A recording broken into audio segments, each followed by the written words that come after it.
Bom, pessoal, estamos de volta para mostrar para vocês aqui um dos produtos da hipirogênese, que é exatamente essas cadeias, são exatamente essas cadeias de montanhas que nós temos hoje aqui no litoral fluminense, né? Que nós temos hoje aqui no litoral brasileiro.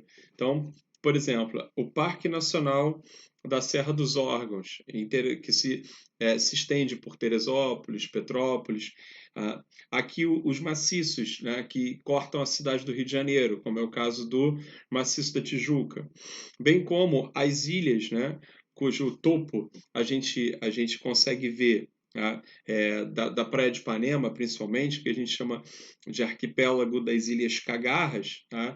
E aí ao fundo a gente também consegue ver aqui, ó, exatamente os maciços que compõem a paisagem da cidade do Rio de Janeiro.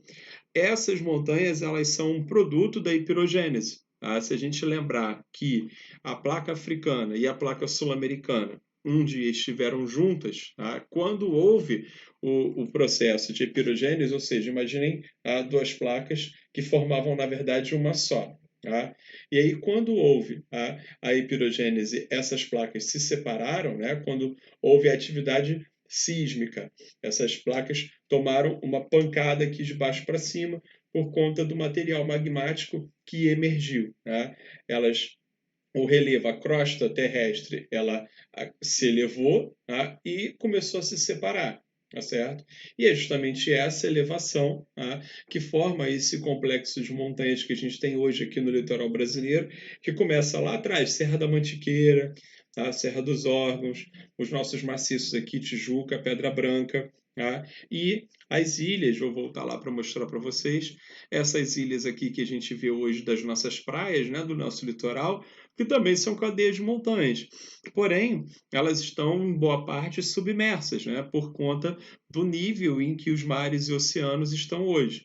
Né? Imaginem que, se esse nível do mar fosse muito mais elevado, o que a gente hoje vê como montanhas aqui, os maciços que a gente vê hoje como montanhas, também seriam vistos como ilhas.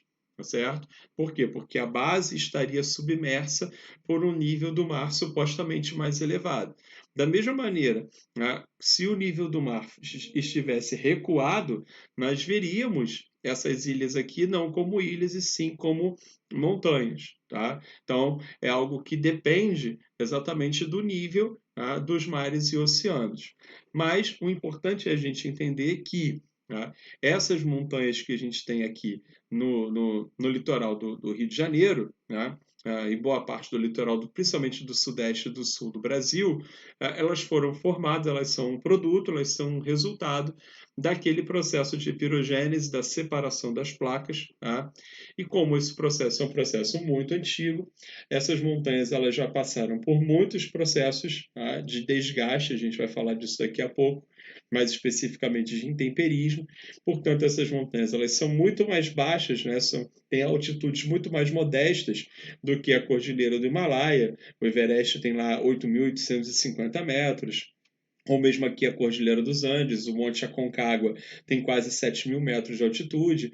Né? A gente está falando aqui na Serra de Teresópolis, Petrópolis, Friburgo, de altitudes aí no máximo de 1.000 metros, 1.100 metros. São altitudes bem mais modestas, exatamente porque, primeiro, os processos de formação são diferentes. Tá? Enquanto nos dobramentos modernos as placas se chocam, tá? E as montanhas, em tese, continuam crescendo, tá? Na hipirogênese, as placas se separam, tá? Elas tomam aquela pancada, como eu falei para vocês, a superfície se eleva, tá? As placas se separam, mas a partir daí, tá? As montanhas começam a diminuir de tamanho em função dos processos externos, mais especificamente ligados ao intemperismo, que é o que a gente vai falar daqui a pouco. Tá? Então, são dois tipos de montanhas gerados por processos diferentes, né? Lá o Himalaia, o Aconcagua, principalmente esses dois, né? São formados pelo choque de duas placas, que a gente vai chamar de orogênese, e essas montanhas que a gente conhece aqui do litoral do Rio de Janeiro, da costa brasileira, são produto da hipirogênese. Tudo bem? Ok, voltando lá. Aqui, ó. só para a gente poder, de maneira mais didática, entender como é que as placas tectônicas se comportam. Então, ó, a gente vai ter basicamente aí 3 tipos de limite. O chamado limite transformante, onde as placas se arrastam, tá? Nesse caso aqui, uma parte da crosta terrestre vem para cá, a outra parte da crosta terrestre está subindo. É o que acontece com a falha de San Andreas, na Califórnia, já vou mostrar para vocês. O limite divergente, onde as placas se afastam, é o que gera a hipirogênese. E o limite convergente, onde as placas se chocam, é o que gera a orogênese. Tá? Então, ó, nesse desenho aqui, a gente resume a dinâmica da crosta terrestre. Tá?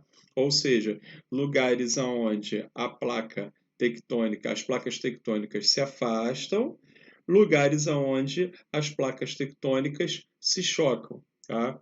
Nas bordas onde acontece epirogênese e onde as placas tectônicas se afastam, normalmente eu tenho um aumento de material que compõe o assoalho oceânico. Nas partes onde eu tenho a orogênese, onde as placas se chocam, tá? Normalmente eu tenho uma das duas placas, geralmente a placa mais densa, a placa mais pesada, ela afunda, tá? E volta a fazer parte do manto. Tá? Então, ao invés de eu ter um acréscimo de material aqui e um acréscimo do assoalho oceânico, na verdade ele é consumido, tá? Por esse processo. Tá? Na verdade, ele volta a compor o manto, tá? E é por conta disso que o tamanho do assoalho da Terra, é por conta disso que o tamanho da crosta terrestre não aumenta. Tá? Na medida em que, de um lado, eu tenho o acréscimo de material, um aumento do assoalho oceânico por conta do material que emerge para a superfície e vem compor essa borda da placa tectônica, enquanto que do outro lado, a placa que afunda, tem o seu material consumido aqui para o manto, de volta para o manto da Terra, então ele não aparece mais na superfície. Sendo assim, essa dinâmica da crosta faz com que o tamanho da parte superior da litosfera terrestre continue o mesmo, né? Não há nem acréscimo e nem perda de material. Tá? Há acréscimo de um lado, onde as placas se separam, porém, esse acréscimo ele é compensado pela perda que acontece do outro lado, onde as placas se chocam. Tudo bem? Então, não acontece então uma modificação de tamanho da crosta terrestre por conta desses processos. Tá? Aqui, como eu falei para vocês, aparece a falha de San Andreas nos Estados Unidos, tá certo? Que pode ser realmente vista a olho nu. É quando as placas, aqui há um limite transformante, né? Uma parte da crosta terrestre está descendo, a outra parte está subindo, tá? E isso forma esse rasgo, forma essa ruptura, né? Que deixa a falha à vista, né? Deixa aqui a falha à mostra, tá? Para a gente poder observar. Tudo bem? Tranquilo?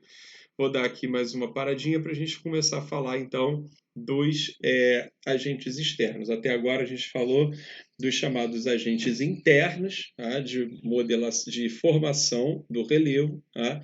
E a partir do próximo vídeo a gente já vai falar dos agentes externos, ou seja, os agentes mais ligados à atmosfera, a questões climáticas e que produzem mais modelação do relevo. Não são efetivamente agentes formadores, eles são agentes modeladores, tá, do relevo, que fazem a modelação do relevo. Tá? Daqui a pouquinho a gente volta.